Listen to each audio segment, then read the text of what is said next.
Hello all, welcome. Today we will be covering telecom regulation and federal agency authority challenges. As part of this video, we will cover the audio recording of the case and also cover the decision by the court at the end. The cases before the Supreme Court are Federal Communications Commission v. AT&T Incorporated and Verizon Communications Incorporated v. Federal Communications Commission, which were heard together due to overlapping legal questions about the scope of the FCC's regulatory authority. Both cases arise from actions taken by the FCC to enforce provisions of the Communications Act, particularly in areas involving telecommunications practices, network management, and the treatment of consumer or market-related data. AT&T and Verizon each challenged the FCC's actions, arguing that the agency exceeded its statutory authority and imposed regulatory obligations not clearly authorized by Congress. The companies contend that the FCC's interpretations create uncertainty and expand the agency's power beyond permissible limits. In contrast, the FCC maintains that its actions fall squarely within its delegated authority and are necessary to regulate the rapidly evolving telecommunications industry and protect consumers. The legal questions presented focus on whether the FCC properly interpreted the relevant statutory provisions and, more broadly, how courts should evaluate an administrative agency's interpretation of federal law. The cases also raise fundamental issues about the limits of agency power and the role of judicial review in the administrative state. Following is the audio recording of the actual court hearing. We will hear argument this morning in Case 25-406, the Federal Communications Commission versus AT&T and the consolidated case. Mr. Wall? Mr. Chief Justice, and may it please the Court, the FCC imposed more than $100 million of civil penalties on AT&T and Verizon, and the companies had no way to demand a jury trial. That's a straightforward violation of the Seventh Amendment and this Court's decision in Jarkissi. The government's only answer is that the penalties weren't binding. They were just invitations to pay $100 million if you want. And that's wrong for at least four reasons. First, the statute says that the FCC issues a charging document, considers the party's response, and then assesses and imposes penalties. That's not voluntary language. Second, it's the same language Congress has used in many statutes, including the SEC statute in Jarkissi, and the government has never claimed it is voluntary. Third, there's an alternative procedure by which the Commission itself or an ALJ can assess and impose penalties. Same statutory language. The government appears to accept that type of forfeiture order is binding. And fourth, it's not how the FCC has read the statute for decades. Its regulation and guidance treat forfeiture orders as binding. These orders are Exhibit A. In bold, capital letters, they command payment by a particular date. If the government were right about the statute, it would just walk them into a constitutional problem. They want these forfeiture orders because they know that legitimate parties pay 100% of the time. If your main regulator says that you are violating the law, you can't let that hang over your head indefinitely. But to guarantee any judicial review, AT&T and Verizon have to give up the right to a jury trial. It is hard to imagine a clearer case of penalizing the exercise of a fundamental constitutional right. I welcome the Court's questions.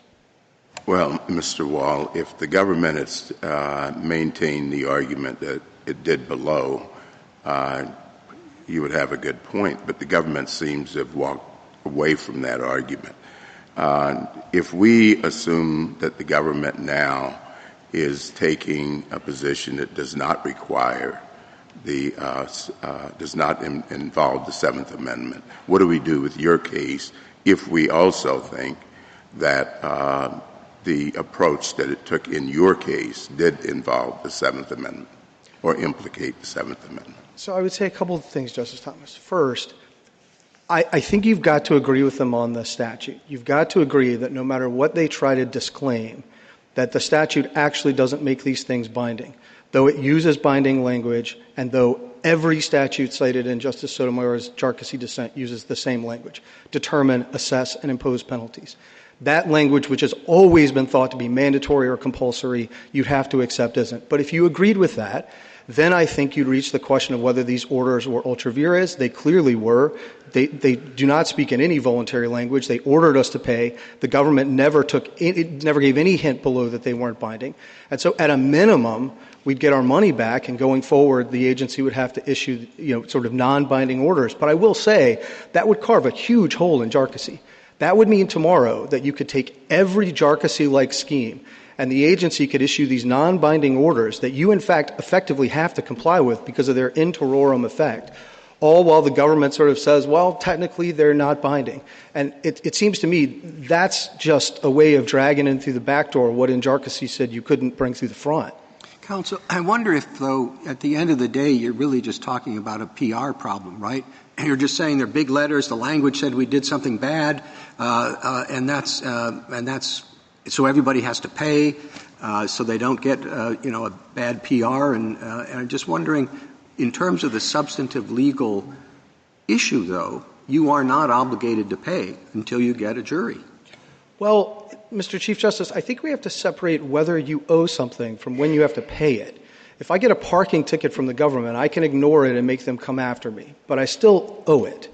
So if the obligation here was binding, then I don't take the government to be trying to argue it's any different than JARCASI. It's the agency adjudicating facts, finding liability, and imposing a remedy. So then the only question is, well, okay, but if they say it's non-binding, but I still think, Mr. Chief Justice, you've got an order there that adjudicates you an egregious lawbreaker, tells you you're violating the law, and that you owe $100 million, and then you have to sit around for years to wait to see if you have any opportunity to challenge that in front of a jury. Well, but I understand your argument. You're ordered to pay, and payment shall be due at a particular point. But even with your parking ticket, I mean, you don't have to, if you don't pay, you do get a legal proceeding. Whether jury trial is required in that case or not, I don't know. But you still, it's just, it's the same issue. You just say this is a terrible thing. I'm labeled a lawbreaker. They say I've got to pay. I've got this parking ticket. And I guess I still wonder, I mean, if they change the language, would you be all right? If it says, now, this is not to say this isn't over, he could still seek a jury trial, and, his constitutional rights will be respected, and he doesn't have to pay until this or that. I mean, do you still have the same case? I'd say a couple of things. No, I wouldn't be, because it's not what the statute says. The statute says they assess and impose, like lots of statutes. That's a real penalty. I don't think they can walk away from it just because they're trying to avoid a constitutional problem. But even if you agreed with them on the statute, you'd have to say that the orders going forward are really toothless, because I don't think they can have their cake and eat it too. And we can have a debate about what they can use them for. I look at the statute 504 and their own guidance, and I think they can use it for lots of reasons. They say in their brief, well, we can only use it to look at the facts that we found. That seems to me just a self-imposed limit as a matter of grace, but even if you bought that, they can still use the facts for other purposes. Even they acknowledge that. Increasing a future forfeiture or in some future license or auction. So I don't think, Mr. Chief Justice, they can get out of the statutory problem, but the only way they can get out of it, even conceivably, I think, is if they really want to say these orders are totally toothless. There's nothing they can do with them going forward. And, of course, the reason they want them is because that's not true. They know they hang over everybody's head. They know that for 50 years, no one has ever no legitimate party has ever sat around and waited to try to get a jury. How are they different in effect from a notice of apparent liability? Or a more formal notice of apparent liability? That would hang over your head, too, but not take away your right to go to court for a jury trial. I mean, so too in JARCASI, Justice Kavanaugh. The SEC was free to tell George JARCASI they thought he owed some money. But once they pulled him in-house and they issued an order that found him a lawbreaker and said he owed money to the government, that's what the Seventh Amendment says you have to do in front of a jury as long as it's a claim at law and it falls outside the public rights exception. And I think there's a world of difference between the government telling you we think you may owe something and in a 100-page order telling you you absolutely do and you're an egregious lawbreaker and, by the way, we admonish you never to do it again. But don't you want us going forward, putting aside what we do with this case, Justice Thomas's question, but going forward, don't you want us to construe the statute that way, whether because of the Constitution or otherwise, such that it is, in effect, a notice of apparent liability? No, I think you should read the statute straight up and give it its most natural meaning. And then say what else? Say the statute makes these no less binding than every other statute that uses similar language, including the statute in Jarkissi, and the government at that point does not dispute that there is a Seventh Amendment problem and it's indistinguishable from Jarkissi. But then we construe the statute or construe the Seventh Amendment to require exactly what the government is saying it will do going forward. I honestly think it is no more complicated than this. If you read this statute the way that it naturally reads, it would be Jarkissi all over again. So the government says, no, we're out of the Jarkissi box because it's non-binding. It's not like all those other orders. I think once the court rejects that, the case is simple. If the court agrees with the government and gives this statute what I think is a very unnatural reading, then the court would have to address the unconstitutional conditions argument, which is we are put to an incredibly difficult Hobson's choice. We either pay the money and go up to the Court of Appeals under the deferential standards of the APA, but we know we get judicial review, or we sit around and wait to see whether the government ever takes us to court. And that strikes me as too significant a penalty for a fundamental right. Is it really a difficult choice going forward if we say that the statute means what the government says going forward? Again, Justice Kavanaugh, only if, notwithstanding all of the statutory provisions they don't address in their brief that allow the Commission to take into account things like a regulated party's character or their pattern of disregard for the law, only if you say not just were these orders ultra vires, but they can't use them for anything, they are truly like nothing more than the agency's advisory view. But the agency wants these things, again, Justice Kavanaugh, because the agency does not intend for these things to be nothing more than pieces of paper that get thrown in a black hole. They intend for them to hang over people's head. There are ways in which they could use them. They have an in terrorem effect. And that's why they're willing to accept legally neutering this thing, because they know that in practical effect, they are far from neutered. Well, Mr. Wall, if they are final and if they have, like in your view, this effect, why do you have to pay them? I understand that there's D.C. Circuit precedent saying this. Do you agree with it? Why can't you do Hobbs Act review without paying? Why do you have this choice, not pay, come and get me in court, or pay and get Hobbs Act review? Why couldn't you get Hobbs Act review even if you don't pay? Well, because, what the D.C. Circuit said, and certainly the view the government takes and has always taken, is that there are just the two paths to review that are laid out in the statute. One is you pay, you go to the Court of Appeals, that's in the statute, and the other is you hold out and you make the government come after you. There isn't a third statutory route, as far as I can tell. But it would otherwise be subject to review under the Hobbs Act. So we'd have to interpret the statute to say that for some reason this statute forecloses Hobbs Act review. I think that's right, but it has been settled for a very long time that where you don't pay the order, the enforcement mechanism for that is the government coming after you in the recovery suit, and that 504 is exclusive of the Hobbs Act. But that's settled only by the circuit courts. We've never said that. And we have our McLaughlin decision recently that calls that into question. I mean, what you're complaining about is that. You're not complaining about the fact that the forfeiture order has no teeth and is not enforceable until there's a trial de novo, both statutorily and in the order that was issued to you, you were told that. So really you're complaining about something else. You're complaining about the fact that you can't get judicial review without paying it first, but that's not what you're challenging. So let me say one more thing to you and Justice Barrett, which is I just think then that puts us straight back into the Seventh Amendment problem, which is Jarkissi says you get a jury in the initial adjudication. If we're all now agreed that this is an adjudication and the agency is telling you have to pay, but then unlike here, you get a statutory right, okay, it's Hoff, you get a right to go up, but it seems to me you still got a Seventh Amendment problem, which is you might observe the Seventh Amendment in the second proceeding when you actually get to go to court and get the jury, but you don't get it in the first proceeding, which is the initial adjudication. And that strikes me as I will say, Justice Barrett, I thought that's what this case was going to be about when the court granted cert. I thought that's the debate we were going to have. But the government, having seen our opening brief where we tried to explain why there are two different suits for Seventh Amendment purposes, hasn't joined issue on that. So it seems to me that would be an odd way for the court to go and resolve a constitutional question they're no longer contesting, rather than just the statutory issue that's in front of the court. But couldn't it be a final order for purposes of Bennett even if it was a notice of apparent liability? Does it have to be an adjudication in the sense of imposing this final obligation on you to pay in order to get Hobbs Act review? So I think it would be tough if it were just a notice of apparent liability to say it's final. And if we're really going to treat the forfeiture order as nothing more than a duplicative charging document that puts you on notice of the government's view, I'm not sure that it is final agency action for purposes of Bennett. I take the point that I guess we could try to argue that. We could try to challenge the D.C. Circuit case law, say that we have an independent appeal path and all the rest. But I will go ahead and tell you, I don't think it solves the problem. I'll be making the exact same jarcossy argument. Mr. Wall, can I ask you a question about that?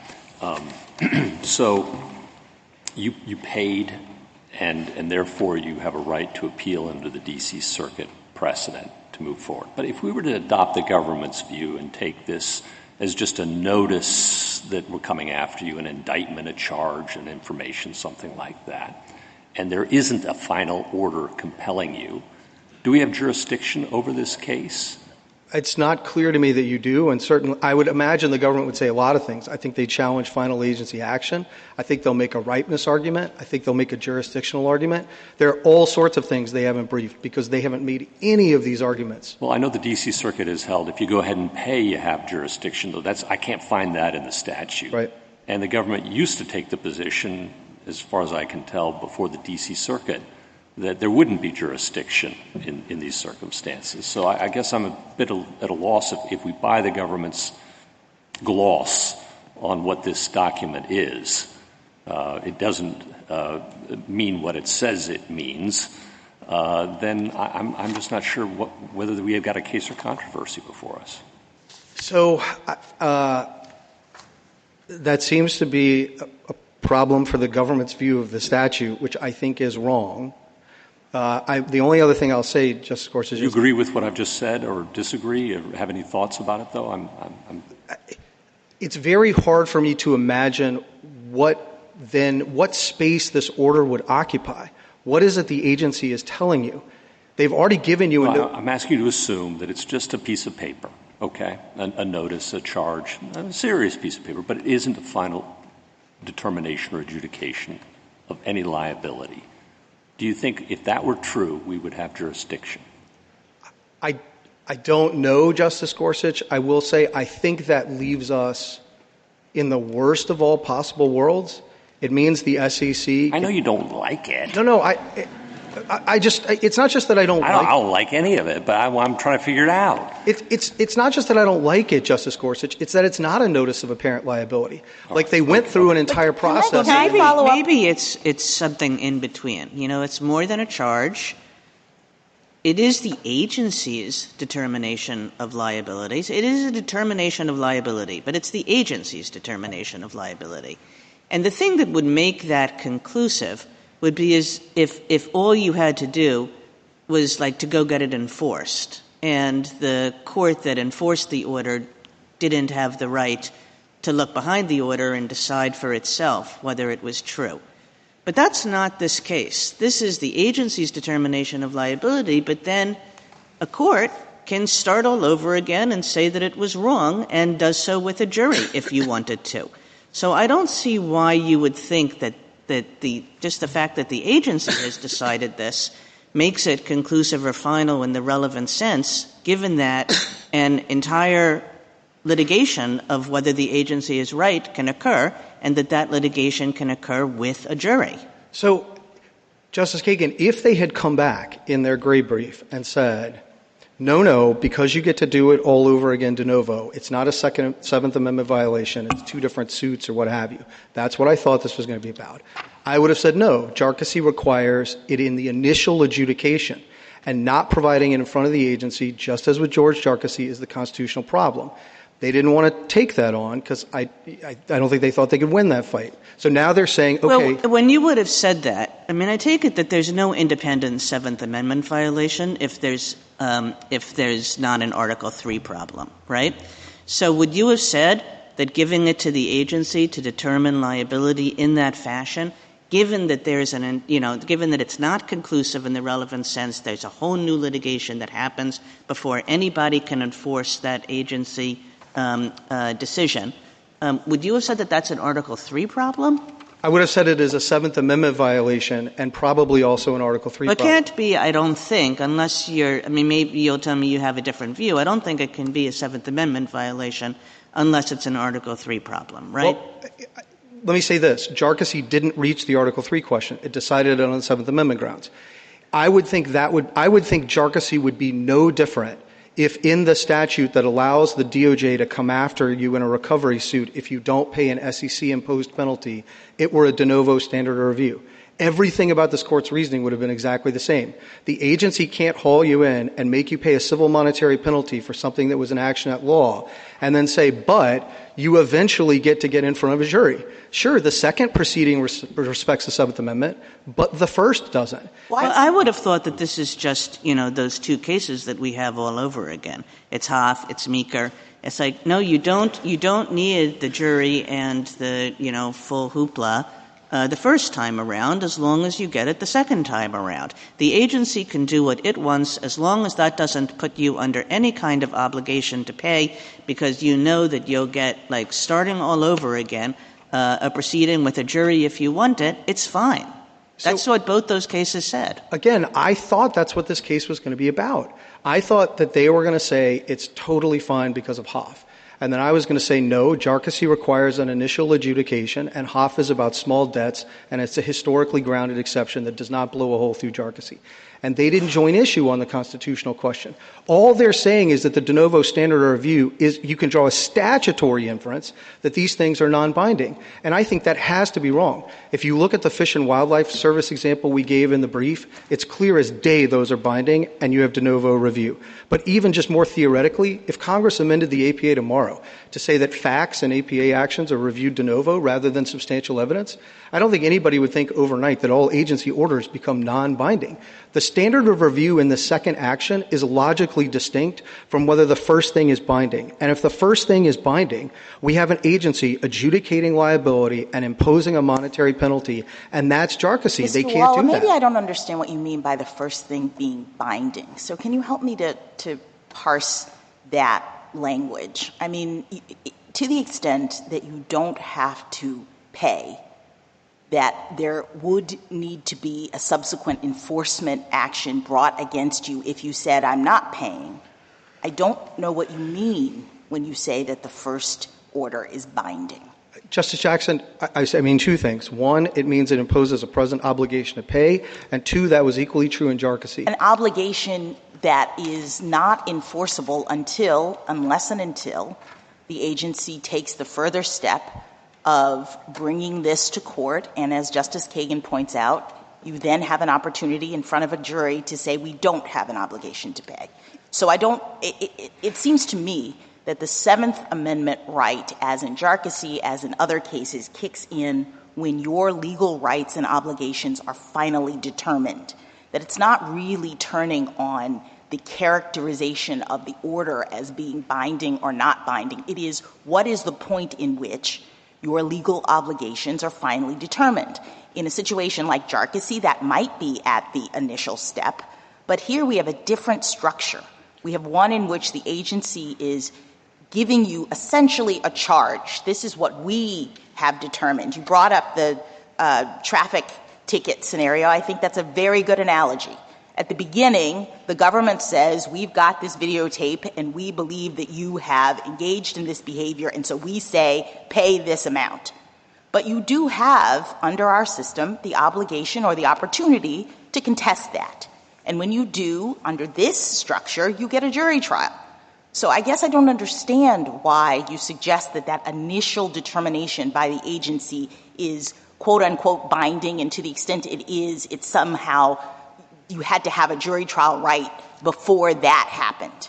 Justice Jackson, equally true in Jarkissi, equally true in virtually every penalty provision in the federal code.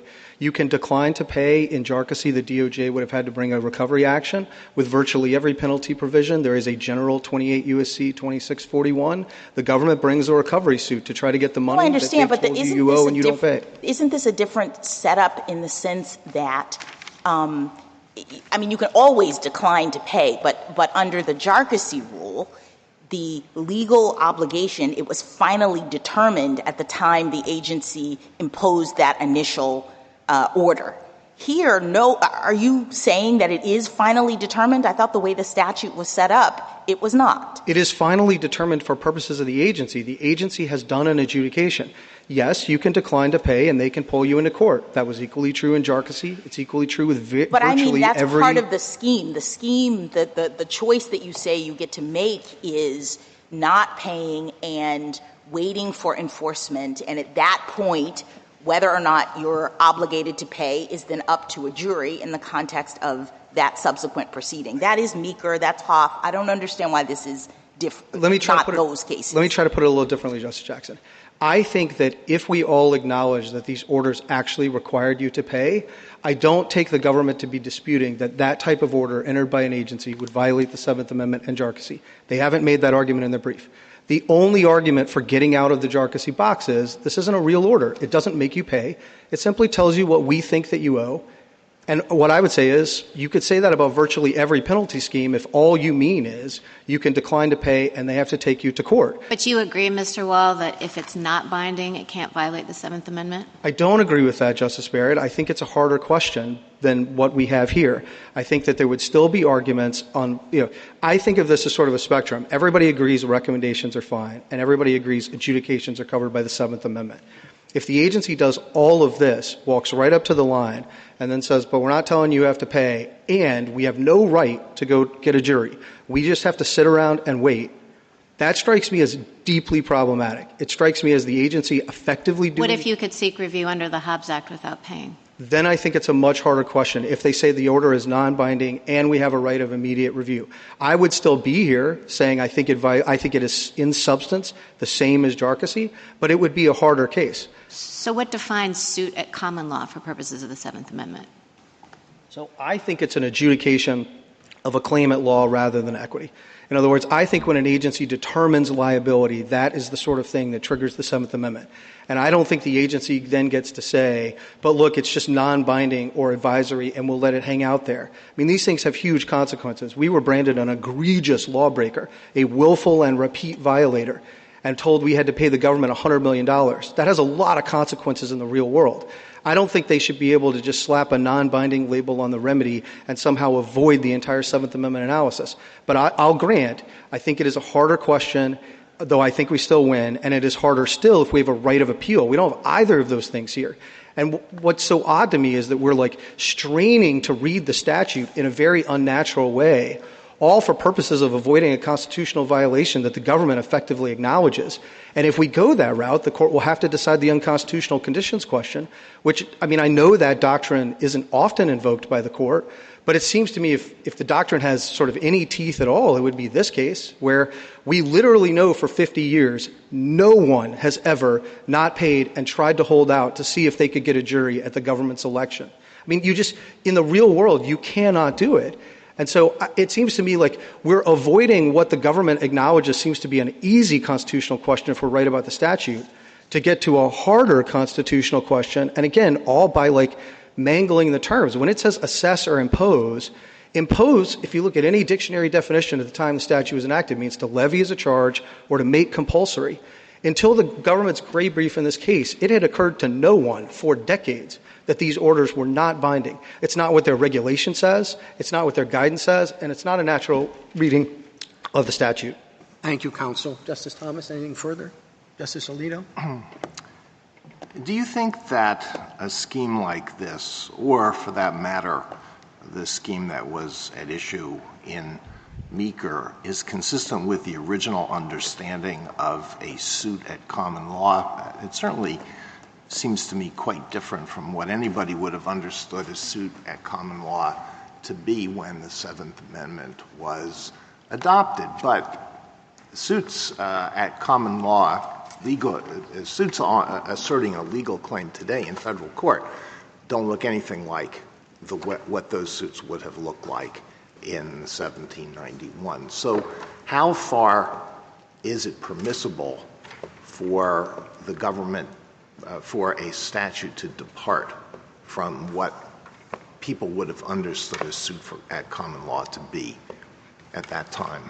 So I'd say a couple of things, Justice Alito. The first is I think the court crossed that bridge back in the Parsons decision when Justice Story said it's not just the particular kinds of common law suits that existed in 1791.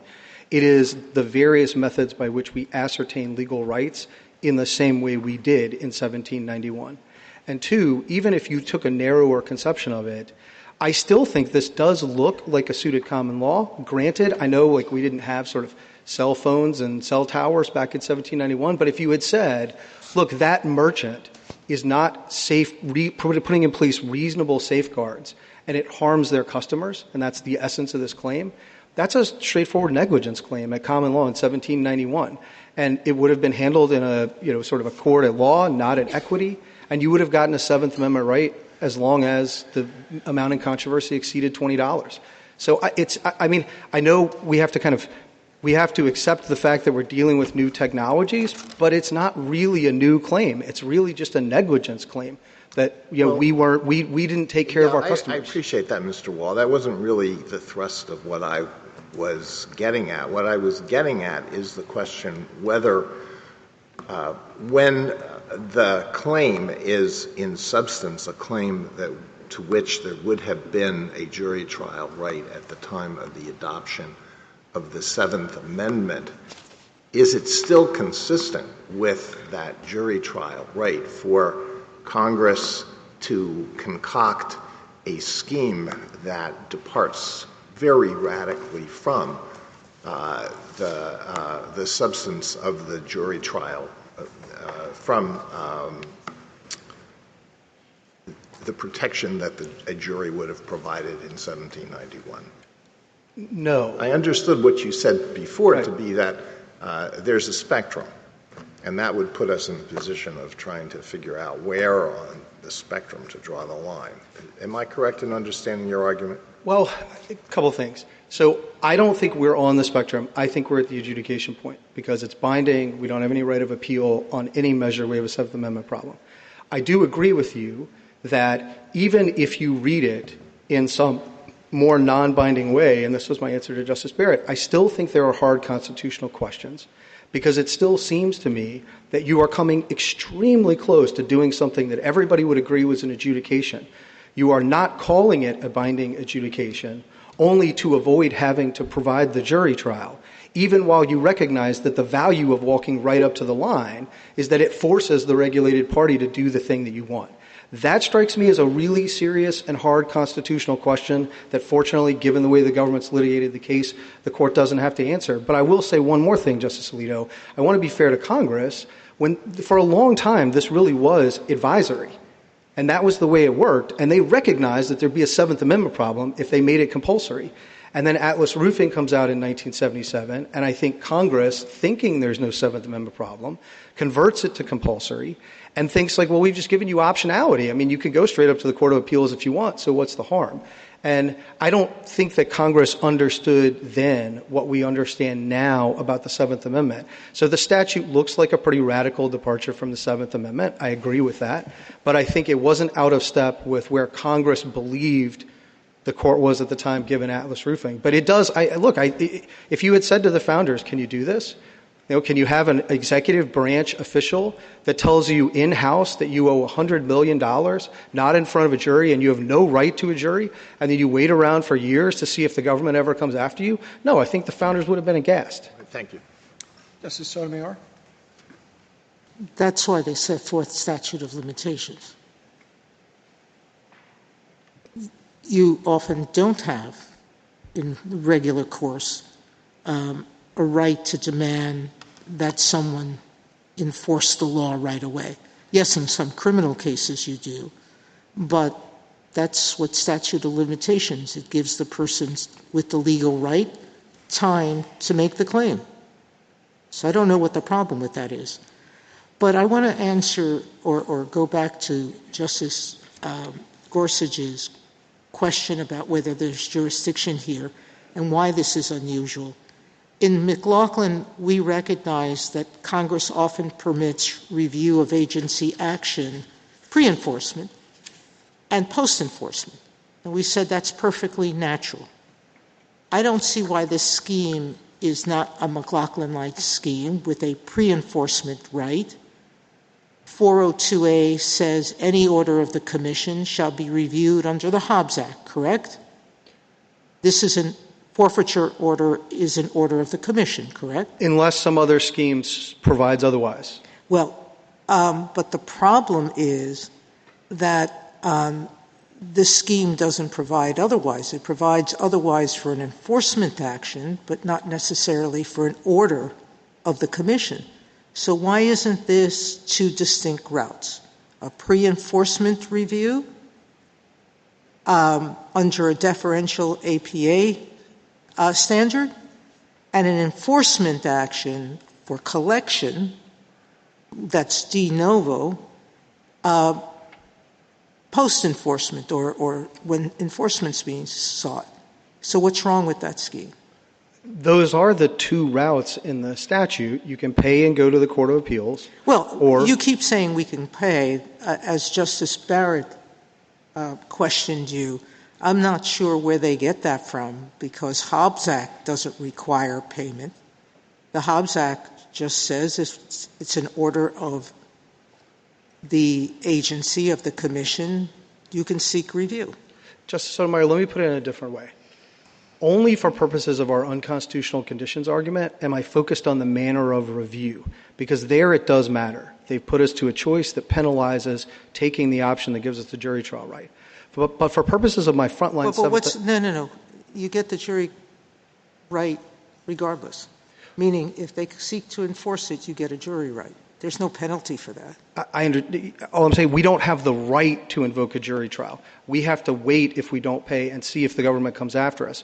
But for purposes of my frontline argument, the Seventh Amendment argument, I'm not relying on the right of review at all, no more than George Jarkissi was in Jarkissi itself, which is to say the Seventh Amendment violation occurs when the agency pulls us in front of it and imposes civil monetary penalties for a claim at law. But you don't have to pay it, because what's different than a running complaint? Prosecutors give running complaints all the time where they say there's probable cause to believe that this person has committed this act and that they're liable to us for X amount. This forfeiture order is no different than that. We believe that you've committed this act, but we can't collect it unless there's a jury trial, and they tell you this, de novo, that decides whether in fact you owe the money or whether in fact you have to pay the money. Justice Sotomayor, that just seems to me an attack on Jarkissi in two ways. One, the FCC could have put out a notice of liability in Jarkissi itself and said, here's what we think George Jarkissi owes. That would not have violated the Seventh Amendment. Counsel, I'm going to end here, because the problem with your starting proposition is their findings don't create a legal obligation. The legal obligation is created when a jury finds that you committed the act. And that's not true as a statutory matter, Justice Sotomayor. When an agency assesses and imposes penalties, it is no different than when you place any other fine on someone. It imposes a present obligation to pay. That's what the SEC did to George Jarkissi. Now, George Jarkissi could have not paid. The government could have come after him in a recovery suit, and none of that would have changed the result in Jarkissi. It is true of virtually every penalty scheme I'm aware of, every one I know of on a federal level. They all say that the agency assesses and imposes penalties. We could go through them one by one. But if you don't pay, the government has to come after you in a recovery suit. No one thinks that makes them non-binding, and no one should think it affects the Seventh Amendment analysis. Justice Kagan? Justice Gorsuch? And just to clarify, if we were to have to deal with what you thought the government's arguments were going to be, the Hoff point, I take it, is that it's different. I just want to make sure I've got it, so tell me if I've got it. It's different when the government has an in-house adjudication for which there's a right to a jury trial by either party immediately without awaiting a collection action. Here, there is no right that you have to seek a jury trial immediately. You have to sit around and wait for a collection action. Is that the gist of it? That is the first thing I would say, Justice Gorsuch. And that separates off this case. The second thing I would say is, it seems to me then there's still a hard argument that the court would have to grapple with in some future case, which is when the agency does the whole adjudication like in Jarkissi, but you do have the right to go to court later. Is that a problem because you didn't get it in the initial? Is that an unconstitutional conditions kind of problem or a Seventh Amendment Or a problem? Seventh Amendment violation, exactly. And the court would have to say, how do we reconcile Jarkissi and Hoff? Does Jarkissi not mean really initial adjudication as long as there's a back-end right? Or does it mean it and Hoff is a historically grounded exception for small debts? I think the latter is probably a more satisfying intellectual answer, but the court could take either of those two paths. But either way, we wouldn't have to reach that second problem because the first problem is fatal. Exactly. Yeah. Thank you. Justice Kavanaugh? When the government seeks a penalty, it would seem that so long as you get a de novo jury trial, that the Seventh Amendment and Article 3 would be satisfied, whether the agency process leading up to that was skimpy or thorough, whether it was one step or two steps. So long as you have that de novo jury trial, it would seem, and no penalty from failure to pay, no extra penalty from failure to pay the assessment early on. Am I wrong about that? So, Justice Kavanaugh, I tried to say this to Justice Barrett earlier. If there were a right here to get the jury trial, I think it would be a harder case. I'm not sure that it should come out differently. If there were a right, just assume, and you're not forfeiting an argument here, so just assume, if there's a right to get a de novo jury trial and there's no extra penalty from failing to pay the assessment of the penalty, you understand that point, then doesn't that satisfy the Seventh Amendment in Article 3? I'm not sure that Jarkissi would or should have come out the same way, depending on the standard of review in the back-end collection action. And if Congress amended... Well, it seems like the standard of review is critical, because if you're getting de novo, then... Justice Kavanaugh, I think it begs the question of what does the Seventh Amendment require? Does it require that you get a jury at some point, or does it require a jury in the initial adjudication? But I'll grant that it's harder. Can we just pause on the word adjudication? As you're well aware, the word adjudication covers a just oceanfront of different things that go on in agencies. Some very informal things that go on in agencies are called adjudications. So I'll pin it down further and say where an agency is determining liability and imposing a monetary penalty in that type of an adjudication, it's not obvious to me that the Seventh Amendment analysis should be controlled by just the standard of review in some subsequent proceeding. But I grant that it is a harder and different question than here. But it's a labeling thing for what the final piece of paper the agency gives you says, correct? Yes, and all I'm saying to you is I read Jarkissi, the reasoning of Jarkissi doesn't have anything to do with the back-end action. I take the reasoning of Jarkissi to be that if the government wants money from you on a claim at law, and it is a monetary penalty and not something equitable, that is the sort of thing that if the government wants to do, it has to go to court in front of a jury in the first instance. The jury isn't the jury. So here, if the agency had done less process and then given you the de novo jury, that would have been better, you think? Oh, yeah, that argument by the government I don't think holds up at all. In Jarkissi, would it have been a different case if they had just mailed out a letter and said, here's what you think you owe, and then taken him to court? Absolutely.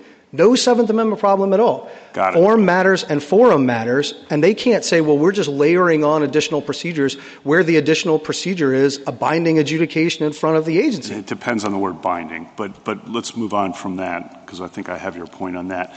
It seems like you've won on the law going forward, one way or the other. I mean, your reply brief begins, the government's in retreat. That's absolutely correct. I agree with you, and we'll explore that in a moment.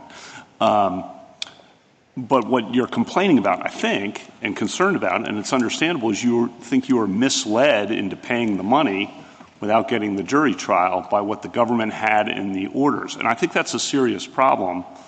I just want you to tell me how we should analyze that if we think the law gives you a de novo jury trial. This whole misleading, like we were misled by the language, the bold, and we are misled into giving up our rights. Is there something we can do about that? Yes. What would that look like? Well, the government, so two things, Justice Kavanaugh. The second's actually more important than the first. The government acknowledges in its brief that if these orders actually commanded us to pay, they were ultra vires and they exceeded its authority. The court should say that, and we should get our money back. Right. But the second thing I want to say is that's a Pyrrhic victory, in effect, unless you really say that the orders are toothless. Because if they get to do the same thing going forward and just say, well, we're not commanding Sorry to interrupt, but if we say the orders are toothless and what they did here was mislead you and it's ultra vires, you're good. Correct? I don't think it's a natural reading of the statute, and whether I'm good depends on whether they're really toothless. Because the government acknowledges in its brief it can use the facts, and it acknowledges it can make law through these things. But they're toothless either because the statute is best read that way, or because the statute is best read that way because of constitutional considerations, or because the Constitutional demands that. One of those three. All I would say, Justice Kavanaugh, is if the court's going to go down that road and give an unnatural reading to this statute, it just needs to make clear there are lots of provisions where the FCC can use these orders. They can take them into account, I think, and the government doesn't disavow in its brief, every time it does any kind of a license or a spectrum auction, because those have provisions that say the Commission, among lots of other factors, can consider the regulated party's character or pattern of disregard for the law. In the licensing proceeding, last question, sorry to prolong it, but could they take into account a notice of apparent liability? So, no, I think the statute puts out of bounds the notice of apparent liability. I think we all agree on that. The statute, by implication, doesn't say anything about the forfeiture order. And their guidance seems to suggest that they can use the forfeiture order for various purposes. Now, in their brief, in the licensing proceedings. In anything. I mean, in their brief, they say we just take into account the facts. So even they acknowledge they have to do that. So for it to be really toothless, you're going to have to tell them, okay, they have to say that this is nothing more than our view of what you owe and you're not required to pay it. And you cannot use it for any other purpose in front of the Commission. You cannot take it into account. Because as soon as you do, then it seems to me they've gotten their cake and eaten it too. Yeah. They've said, well, it's not really binding, but boy, we thought it was valuable and we can use it for lots of other purposes. And that's the height of unfairness. So, they're going to have to really, not use these things, and they don't come anywhere near that in their brief. Thank you. Justice Barrett? So, Mr. Well, in thinking about whether this order is final or not, how much of it rides on the consequences? This is a lot of money at stake, that, the Commission can take it into account when making later decisions about, spectrum, et cetera. Is it the consequences that are driving this?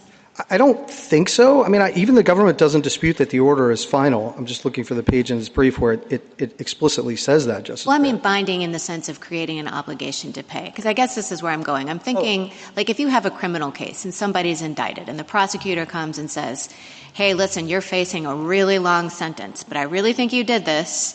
So you have a choice. You can roll the dice and go and have a jury trial. Otherwise, I'll give you a sweetheart deal and you can forget all that. Well, that's the same kind of choice in some ways that the carriers are facing here. So, sorry, I didn't mean to be confusing. Everyone here agrees that it's final. Separate question whether it is binding in the sense of it imposes an obligation to pay. I think what separates it from the sort of plea bargaining context is that the criminal defendant has a right to go in front of a jury, but can choose to waive that right if it wants to get other benefits from the government. We don't have any right to go in front of a jury, and we can't waive it in return for anything from the government. The agency just pulls us into adjudication over which we have no power. We can't get a Seventh Amendment. We can't get a jury trial there. And we don't even have a right to it on the back end if one assumes that solves the Seventh Amendment problem and query whether it really does. So it seems to be very different from a situation where a criminal defendant has a right to say, nope, before you can tell me that I'm in trouble and you're sending me to jail, or before anyone civilly can say I owe money, I get to be in front of a jury. And the companies would love that right.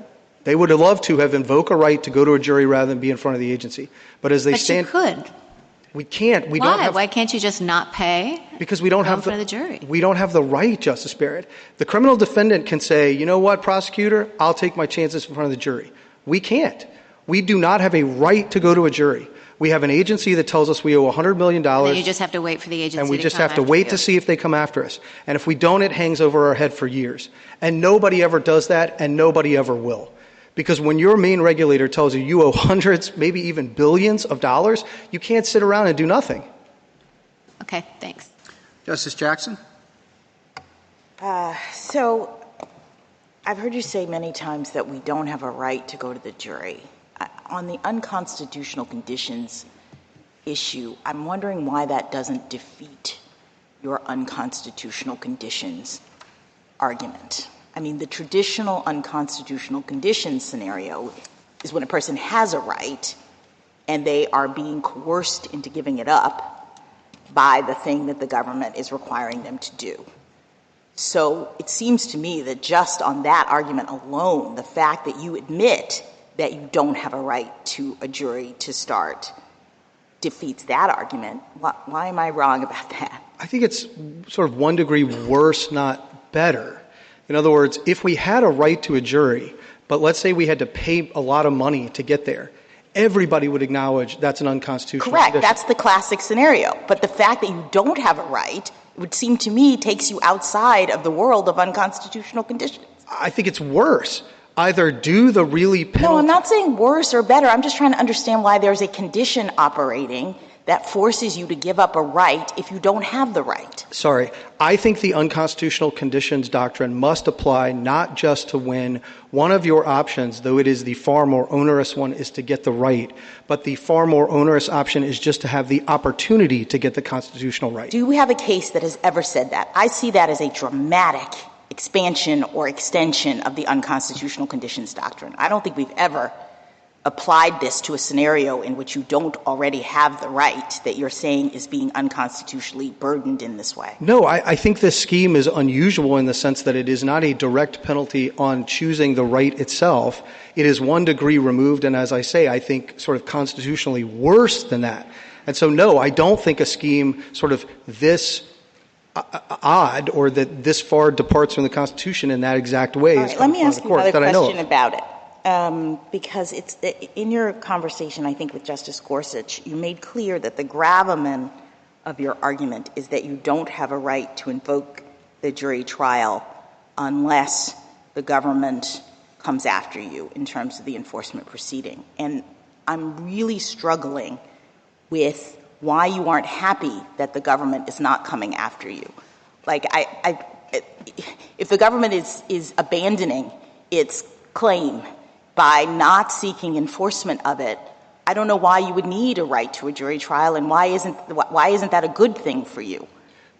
Because, Justice Jackson, when the agency issues these things, A, it makes law that then binds the industry, B, it finds facts that are often, and as here, very negative, and C, it pronounces you a lawbreaker, not just a lawbreaker, a willful or repeat lawbreaker.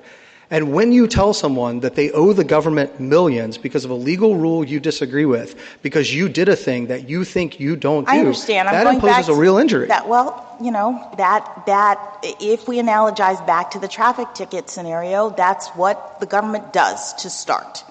And the question is, to what extent can it be challenged?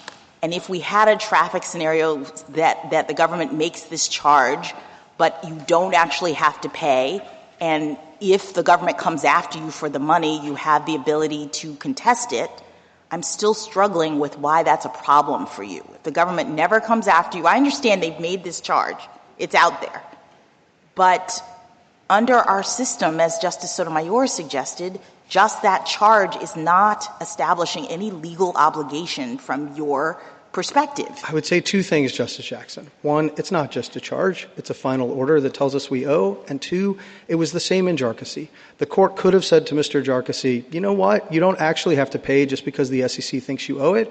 Wait around and see if the government comes after you. No, I understand. That always can happen in a penalty scheme, but this one seems to be structured differently. If we believe, and this is sort of what I thought Justice Alito might have started to hint at, if we believe that the structure of this system is that the agency order is just a statutory prerequisite for the DOJ to bring an enforcement action, to bring its lawsuit, then don't you lose? In other words, I don't understand the Seventh Amendment to be involved in that kind of situation, because when DOJ brings its lawsuit, you will have a jury trial.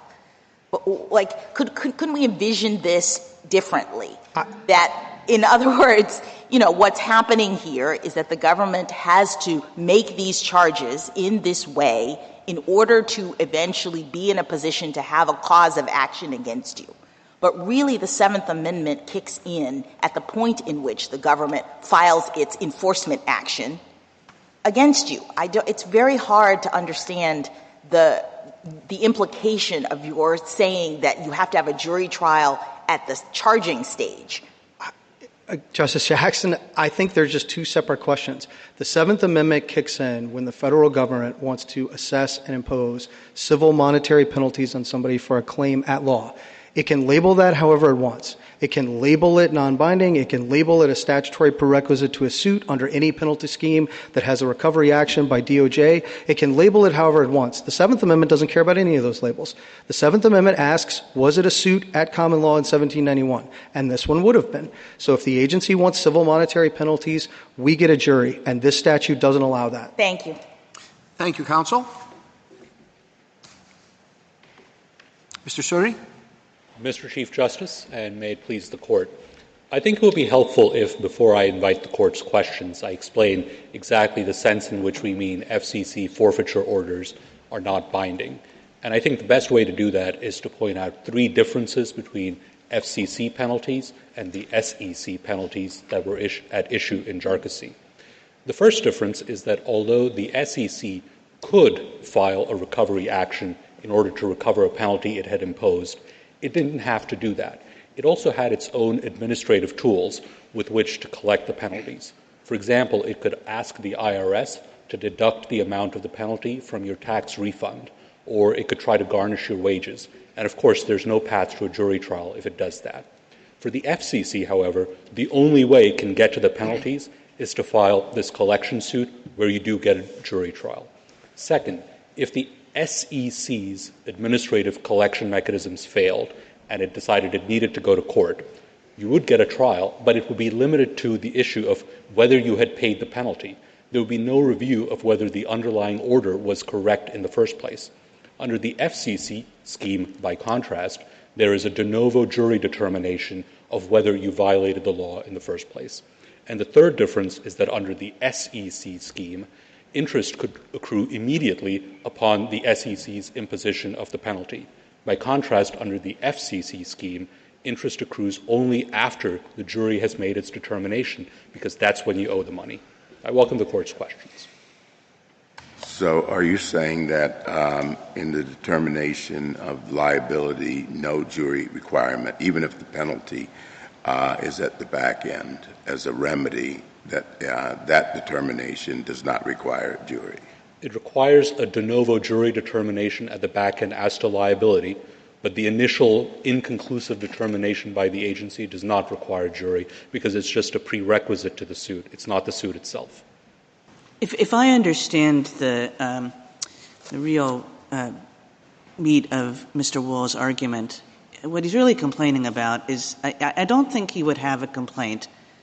I think all his arguments fall away if his client could immediately go to court and get the jury trial. And the thing he's really complaining about is that his client has to sit around waiting, and maybe you'll bring it, and maybe you won't, and maybe it will be tomorrow, and maybe it will be in 5 years. So that seems to me the real issue here, whether that itself creates a problem for you. Okay. Two answers to that. First, he doesn't have to sit around and wait. He can file a declaratory judgment action and initiate the proceedings himself, and if he does that, he gets a jury trial in that proceeding. Second, even if he does have to sit around and wait, what he's saying is sometimes you have to sit around and wait for a lawsuit to be filed. It is not a Seventh Amendment violation that the government might take time to file a lawsuit.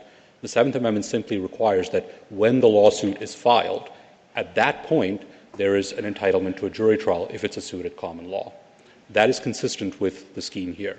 As for the unconstitutional conditions argument, I'd just like to put that in a bit of historical perspective. The FCC originally took the position that the only way to challenge an FCC forfeiture order is to decline to pay and to wait for the agency to bring an enforcement action. And that's what most people thought the scheme worked like from 1978 to 2003. In 2003, however, AT&T persuaded the D.C. Circuit that there was actually this second path of paying and getting Hobbs Act review. So now what Mr. Wall is saying is that the second path that AT&T has convinced the D.C. Circuit to create has created an unconstitutional conditions problem because it is coercing people into giving up their jury trial rights. Is that a thing? So B4 says you get a jury trial, okay, de novo, whatever that is. And B3 says if the agency in-house adjudicates the matter, then you get Hobbs Act review of the D.C. Circuit. All right. The D.C. Circuit, you're right, 2003 said, there's a third option.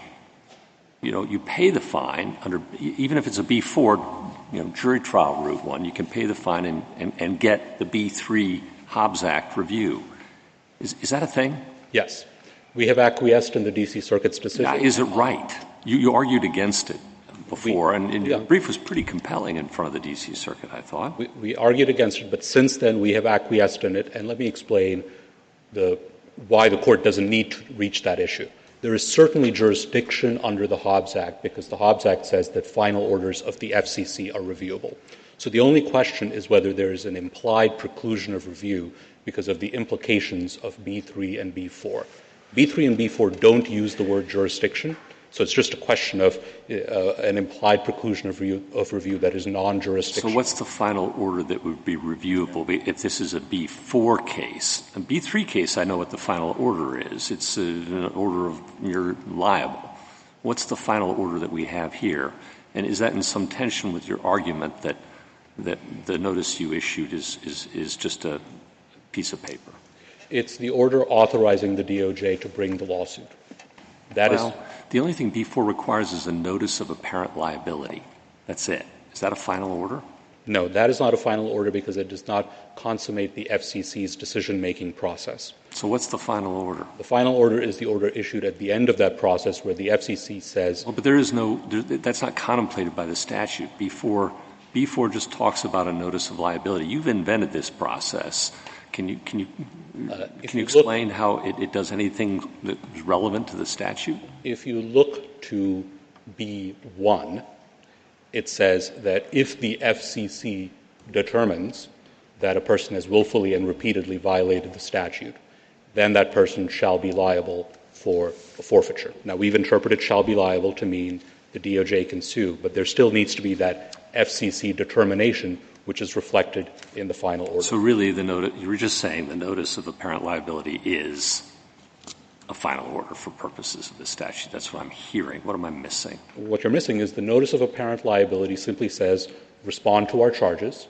The final order says, we've heard your response. We're not convinced we think DOJ can sue. I understand that, but that second piece isn't statutorily provided for. There's no necessity for it. There's no authority for it. You've just created that. The only thing that B4 speaks about is the notice of apparent liability. We think it is in B1. It is also in 504, which says forfeitures imposed under the provisions of this chapter are recoverable in the recovery action in the de novo proceeding. Okay. I got it. Go ahead, please. Sure. I understand your system going forward, and you've retreated in multiple ways from the original position that the government had. But I think another concern is how this case proceeded, and that the petitioners were misled by what was said and by the government's position at that time into paying the money without realizing that you would switch positions later and say, oh, by the way, you didn't have to pay. You could have just waited for the charges to be brought and to get your de novo jury trial right. I think that's a problem for you. I think that's a concern I have about how this is all unfolded. This does not seem regular order to me at all. And I want to know how you think we should deal with that and respond to that concern. Could I first attempt to say that should not be a concern, and then say if it is still a concern, then how you should deal with it? Yes. Okay, first, I don't think AT&T was misled because the order was extremely clear that it had a right to a jury trial before it could be required to pay. Let me read out 4 sentences from page 116A of the AT&T petition appendix. This is in the AT&T forfeiture order. First, after the Commission issues a forfeiture order, AT&T is entitled to a trial de novo in federal district court before it can be required to pay the forfeiture. Second, AT&T has a, quote, statutory entitlement to a trial de novo in federal district court to ultimately adjudicate its obligation to pay a forfeiture. Third, AT&T has a, quote, statutory right to a trial de novo before it can be required to pay the forfeiture. And fourth, that AT&T theoretically might elect to pay the forfeiture voluntarily does not diminish its statutory right to a trial de novo. I can also prove that they knew this was our understanding of the statute. Here's what they said in their opening brief in the Fifth Circuit at page 33 before they'd seen any of our briefing, when all they had was the order. They said, as the Commission sees things, the Communications Act simply presented AT&T with a choice. One, pay the $57 million penalty and appeal to this court, or two, refuse to pay and await the filing of a collection proceeding. So I don't think AT&T was misled. Second, if you do have concerns about whether AT&T was misled, we do think it's important for the government to turn square corners when it's dealing with the citizenry. The government cannot mislead someone into waiving his jury trial rights. So what we would suggest is that the court should rule for us on the question presented, which is just about the statute, and then leave for remand disputes about whether this particular waiver of the jury trial right was knowing and voluntary, or whether AT&T was misled. Alternatively, if you want to get into the issues yourself and you disagree with the points I've laid out, I suppose you could do that and conclude that we did mislead AT&T. Again, we don't think that's correct, but if that's the conclusion the court reaches, it certainly changed the language of the orders going forward. Your legal position, when you say rule for you on the law going forward, what do you understand to be the difference between your current understanding of what the system should look like going forward and Mr. Wall's? I think Mr. Wall is suggesting that even if the FCC orders were non-binding, there would be a Seventh Amendment problem because the agency is labeling his client a lawbreaker. So on that constitutional point, I think he's simply wrong. There is no constitutional problem with an agency saying, we've determined that you violated the law and therefore the Department of Justice can now sue you. And the non-binding word in what you just said, you take that to mean what? We take it to mean a few things. First, that the agency cannot start collecting the money as the SEC could in the Jarkissi scheme. It has to go to court in order to collect the money. Second, there's no penalty or punishment for failing to pay that order. And third, that interest doesn't start accruing until the penalty becomes binding. How about collateral consequences to increase penalties for subsequent violations? We do not believe the FCC can use the orders themselves or the failure to pay until a court orders payment against a party. Okay, so there are no legal consequences that attach. There's only one legal consequence that attaches, and that is the Department of Justice can bring a lawsuit. That's it? That's it. So, okay. Mr. Sorry, one more thing, sorry. And that trial de novo is both of fact and law, correct? Absolutely. All right, sorry. I just wanted to follow up on Justice Gorsuch's point to clarify. So when Mr. Wall expressed concern about the collateral consequences in later proceedings, none of that. You just disagree with his understanding. There's one point of disagreement between us as to what the FCC can do in future proceedings. Let's suppose the FCC issues a penalty order and it finds a particular fact. Let's say that AT&T has 20 million subscribers. And let's say that fact is again relevant to some future proceeding. In our view, we can take that fact into account in the future proceeding, not by giving preclusive effect to the original adjudication, but just by holding a new adjudication and re-adjudicating it because it is relevant to the second proceeding. What about the fact that he's a lawbreaker, or that AT&T is a lawbreaker? If that is relevant to a second adjudication, then we can find it again, but then they get their de novo jury trial in that proceeding as well. Does it have any preclusive effect is, I think, the question we're trying to get at, or whether it's just something that could be considered in the mix but is not given any special weight? It has no preclusive effect. It has no special weight. It is simply, if the same fact happens to be relevant again, it can be tried again. It can be tried again, but is it sort of like a fact like any other in the world that can be contested, disputed, and yes. called into question, and the Commission can't give it any special legal Yes, weight. that's correct. All right. What about in a license proceeding? You may have answered this, but how does it work there? What would happen in that renewal or licensing proceeding? What would happen in that situation is if the facts that were relevant to the initial proceeding were relevant to the second proceeding, there would be a fresh opportunity for AT&T to put on its evidence with respect to those facts.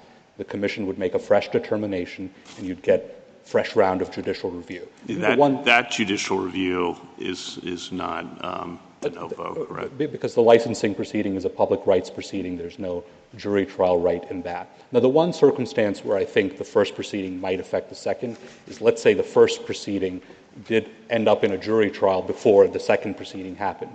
Then the court's decision might have res judicata effect in the second proceeding. But the Commission's decision would not have any such preclusive effect. Given what you think the remaining distance is between the government and Mr. Wall, of what relevance are Hoff and Meeker? Meeker is relevant because it disposes of what remains of Mr. Wall's argument once you accept that the orders here are non-binding. There were a few questions to Mr. Wall about whether there would still be a Seventh Amendment issue if the orders were non-binding, and he wasn't willing to give that up. But I think Meeker resolves that. The statute in Meeker allowed the ICC to issue non-binding orders that could then be enforced in jury trials, and that's exactly what's happening here. Indeed, this case is easier than Meeker because in Meeker the orders served as prima facie evidence, and in this case it's not even that. It's completely de novo. Hoff is just icing on the cake. In Hoff, the initial order issued by the Justice of the Peace was binding, and the losing party had the burden of appealing it to a jury. Here, by contrast, as we see it, the FCC order is non-binding, and the government bears the burden of seeking enforcement. That ought to be even more clearly constitutional than the procedure in Hoff. Well, one thing we've talked about a little bit with your friend on the other side, but not you yet, is the government's retreat on how it's interpreting this statute. It does talk about assessing and imposing liability. And that, one might normally think that really does have a legal consequence attached to it. Now, you're running as far and as fast from that idea as you possibly can. And I would too. I get it. But how credible is that really? Okay. If you turn to page 13 and 14 of our brief, okay, you'll see that we have been saying this since the 1970s. You'll also see that our position has been adopted by the D.C. Circuit, including in opinions after the 1978 amendments. Yeah, no, I appreciate all that. Yeah. But assess and impose, those are the words of the statute. Suppose I care about words in the statute. Help me with that. I'd give you two answers about that. The first is that the word imposed appeared in the 1960 version of the statute, which Mr. Wall has conceded is non-binding. The 1960 version of the statute said that, this is in section 504A, any suit for the recovery of a forfeiture imposed pursuant to the provisions of this chapter shall be a trial de novo. And he says that's non-binding. What happened in 1978 is Congress took the word imposed from 504 and repeated it in 503. We don't think repeating the same word converts a non-binding order into a binding order. In addition... So you don't think what happened in the 70s was influenced by Atlas Roofing, for example? Oh, there was a different part of the amendment that was influenced by Atlas Roofing because Congress created a second procedure where the ALJ could hold a hearing and his determination would be binding even without a de novo jury trial. So that's where the problem came in because of Atlas Roofing. The second answer to imposed is if it had just said imposed on its own, then Mr. Wall might have a point. But the statute says any suit for the recovery of a forfeiture imposed shall be a trial de novo. And I think the juxtaposition of imposed and recovery in a trial de novo suggests that the imposition is not the final imposition. It's not conclusive. Do you think the proper analogy between this notice of apparent liability that the statute does speak of and your process is to something like an indictment or an information or a complaint? Yes. We think that this operates much like an indictment. It authorizes a lawsuit to go forward. It does not itself impose the final penalty. That is done only after the jury trial. Thank you. You think the rate? Go ahead. Mr. Suri, I just wanted to give you a chance to reflect on the unconstitutional conditions doctrine argument. I expressed some skepticism as to whether or not this scheme is actually placing a condition on the exercise of a right, given that there is no jury trial right until enforcement actions are initiated. Am I off base, or is that how you see it as well? You are correct about that, Justice Jackson. For there to be an unconstitutional condition, there must be a right that is being improperly burdened. For there to be a right to a jury trial, there must be a suit at common law. And for there to be a suit at common law, the Department of Justice has to file a recovery suit. Mr. Wall's entire case is premised on the idea that the Department of Justice might never file a suit. But if that happens, then there's no suit at common law, there's no right to a jury trial, and you can't have an unconstitutional condition. So if we accepted his argument, it would be an expansion or a different way of conceiving of unconstitutional conditions. That's correct. And even if you want to apply the unconstitutional conditions framework, what the Court has emphasized is that the question is whether the government's condition is serving an improper purpose. It's trying to coerce people into giving up their rights. That is not the purpose of this scheme. As AT&T said in a brief that it filed in the D.C. Circuit in 2002 and 2003, the purpose of the Hobbs Act alternative mechanism is not to coerce people to give up their jury rights. It's just if you have no factual disputes, it speeds up getting to the Court of Appeals. Thank you. Why would you pay and go to the Court of Appeals if the standard of review there is more deferential? Two reasons. First, before this Court's decision in McLaughlin, there was uncertainty potentially about whether you could get review of the law in district court. That's been resolved now, but that explains probably why carriers were going to the Court of Appeals before McLaughlin, because their challenges involved legal issues. The second reason that you might go to the Court of Appeals is that it's just quicker if there are no factual issues that need to be resolved before the jury. You're going to end up before the Court of Appeals anyway. Might as well do it as soon as possible. Regulated entities, at least to hear Mr. Wall describe it, haven't really understood this process the way you're calmly describing it today. Why do you think that is? Or am I wrong about that? I'm afraid Mr. Wall is wrong about that, because in 2002, AT&T filed briefs in the D.C. Circuit describing how they thought the scheme worked. And here's what they said. First, they said, the Act, quote, allows the carrier, A, to challenge the FCC's payment order in the Court of Appeals, or B, to refuse to pay and force a collection action in district court. Here's what they said in their reply brief in the same case. A carrier that, quote, refuses to pay, close quote, makes a, quote, choice that Congress has permitted under the statutory scheme.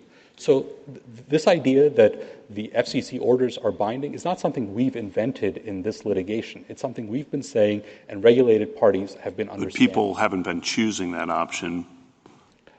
Because of the McLaughlin issue, probably. There was some uncertainty beforehand about whether you could get de novo review on the law as well, and that's probably why they decided to play it safe and go to the Court of Appeals. Probably collateral consequences, too. Even if they're not unconstitutional conditions, they were probably worried about that, or do you not acknowledge that? Whether or not they're worried, they shouldn't have been worried, because the FCC has been saying that we cannot consider either the forfeiture order or the failure to pay the forfeiture order against you. All we can consider are the facts, and not even by giving them preclusive effect. The one step missing here is, why are they paying at all to go to the Court of Appeals? You've admitted it's a 402A final order, correct? Yes. The statute doesn't require them to pay before they exercise that right. So it seems to have come from a D.C. Circuit opinion that the Second Circuit has endorsed as well. But where does it come from? There are two reasons the D.C. Circuit reached that conclusion, which we do agree with. The first is the statute sets out a specific method for challenging orders where they haven't been paid yet. And that is waiting for the Department of Justice to sue and allowing the suit to go forward in district court, not in the Court of Appeals. So that implicitly precludes review in the Court of Appeals in cases where the orders haven't been paid. The other reason is... No, because pre-enforcement suits, McLaughlin says you can have both. You can have a pre-enforcement challenge and a post-enforcement challenge. So what McLaughlin says is you can have a from the regulated party's perspective, you can choose between a pre-enforcement and a post-enforcement challenge. You normally don't get to do both at the same time. But one of the reasons the D.C. Circuit gave for adopting its interpretation was that the alternative reading would give regulated parties two bites at the apple. That is, you could first go to the Court of Appeals and bring your challenge there. And then after that fails, then wait for a de novo jury trial where you again get to raise the same issues once more. And the D.C. Circuit thought that wouldn't make much sense. But they don't got the second bite at the apple. You do. Meaning it's the government's right to enforce, not theirs. So I'm a little confused. I'm still confused about why them. Is it after McLaughlin, is the obligation to pay an open question? The court does not need to resolve that aspect of the case in order to decide this case. But it is an open question. It's an open question at this court, not at the D.C. Circuit. Got it. I have nothing further. Justice Thomas? If the order is non-binding, as you say it is, where does that appear in the ordering set clauses? As I read it, and I'm just two paragraphs, 83 and 84, it says it is ordered that AT&T is liable for monetary forfeiture of $57 million. And paragraph 84, it says payment of the forfeiture shall be made in the manner provided for, and it goes on. I, again, admittedly just skimmed that, but it doesn't appear to have any disclaimer-type language that says it's non-binding. You're correct, Justice Thomas, that language is not in the ordering clauses. It is instead in page 116A in the language I read to Justice Kavanaugh earlier. Even if you don't agree with that, the most that we'd have to do is change the language of the order. I'd also add... think you should? I think that we would have avoided this litigation potentially if we had done so it might be a good idea. But could I add just one more point on that, Justice Thomas? If you look at the ordering clauses in Meeker, the ICC orders there, it said it is hereby ordered that the railroad is authorized and required to pay. Nevertheless, that was understood as a non-binding order because that's how the statutory scheme worked, and we'd make the same argument here. Justice Alito? Justice Sotomayor? Justice Kagan? Justice Gorsuch? Justice Kavanaugh? Justice Barrett? Justice Jackson? Thank you, counsel. Rebuttal, Mr. Wall? So the most straightforward way to resolve this case is to say that for 50 years, everyone, including the agency, has understood these orders to impose a present and binding legal obligation to pay. And if that's what they do, as everyone has always thought up until the government's brief in this case, even the government does not contest there is a Seventh Amendment violation. That is the most natural meaning of the words in the statute. It is what their own regulation says. 1.80G4, page 22A of the appendix of our brief, says must be paid, and it has long been the government's position. Mr. Suri is right that for a long time the government has acknowledged that you can decline to pay, and it would mean the government has to take you to court. But that is quite different from saying that you do not actually owe the amount that the government has assessed to you. That position the government has not long taken, nor did AT&T, which was a different company, not the present AT&T, back in the day. That position didn't emerge until the gray brief in this case. I think also going that route allows you to avoid some of the hard constitutional questions that the Court's been asking this morning about what happens if we say that it doesn't impose a binding obligation to pay. Do we still have a jarcossy problem, or is it Hoff, and do we have an unconstitutional conditions problem? All of that is avoided by just giving the statute its most natural meaning. But if the Court decides to give the statute what I think of as a quite unnatural reading, then at least a few things need to happen. My clients need to get their money back, because whatever the scheme is the government's defending now, it doesn't bear any resemblance to the scheme everybody understood in the lower courts. These orders have to be truly toothless. And I want to be clear, that's not what the statute says. 504C says they can't use the notice of apparent liability. Everything that Mr. Suri disclaimed may be at the government's grace, but it's not in the statute. though if this court requires it, the agency will have to abide it going forward. But let's be clear. He says they can use the facts, and presumably they can also use the fact that we didn't pay an R lawbreaker when it considers character or persistent disregard of the law, statutory circumstances that the Commission can consider under a host of different provisions that deal with things like licenses and spectrum. Now, I understand Mr. Surrey to say, well, it's not preclusive. You can come in and challenge it again. Of course, but now we just got a domino problem. We couldn't get a jury in the first instance, so we had to pay or hold out and not get a jury. Now you're going to use it again in this order, and we won't be able to get a jury there either. If you disagree with us again, we'll have to sit and wait, and then you'll take it into account in a future adjudication where we again won't be able to get a jury, and so on down the line, and the problem just cascades. It doesn't get better. And I hear Mr. Surrey to say we can bring a declaratory judgment action. I'm not entirely sure how that's consistent with McKesson and McLaughlin, but if the government's conceding it, fair enough. Then we get our money back. These orders are truly toothless because otherwise their non-binding argument falls apart, and we get to bring a declaratory judgment action. At the end of the day, I don't think the scheme they're defending is anything like a natural reading of this statute. It is not what Congress created. It is not what the agency and every regulated party has understood for 50 years. But if we are going to remake this scheme, then let's remake it where it is not even a paper tiger. It's truly just a piece of paper. And if there's nothing more than the agency's view, I still think that presents hard constitutional questions about whether an agency can walk you right up to the line, consistent with the Seventh Amendment, and then claim, but it's no, there's no jarcossy problem here. Now, I think the court should avoid all of those. But at a minimum, these orders shouldn't be worth anything more than the paper they're printed on, and we ought to get our money back. Thank you, counsel. The case is submitted. That concludes the audio recording of the court proceedings. These consolidated cases were argued before the Supreme Court during the 2025 to 2026 term, and no decision has been issued as of the time of this recording. Because the court has not yet released an opinion, there is currently no vote count, no majority opinion, and no concurring or dissenting opinions to review. During oral argument, the justices examined the extent of the FCC's authority to interpret and enforce the Communications Act and questioned how far that authority can extend without clear congressional authorization. A central theme in the discussion was the proper level of judicial scrutiny to apply when reviewing agency interpretations of ambiguous statutes. Some justices explored whether courts should defer to the FCC's expertise, while others questioned whether a more independent judicial analysis is required. The cases also highlighted concerns about regulatory overreach and the balance between government oversight and private sector flexibility in the telecommunications industry. The outcome of these cases could significantly impact how federal agencies regulate complex industries and how courts approach questions of statutory interpretation in administrative law.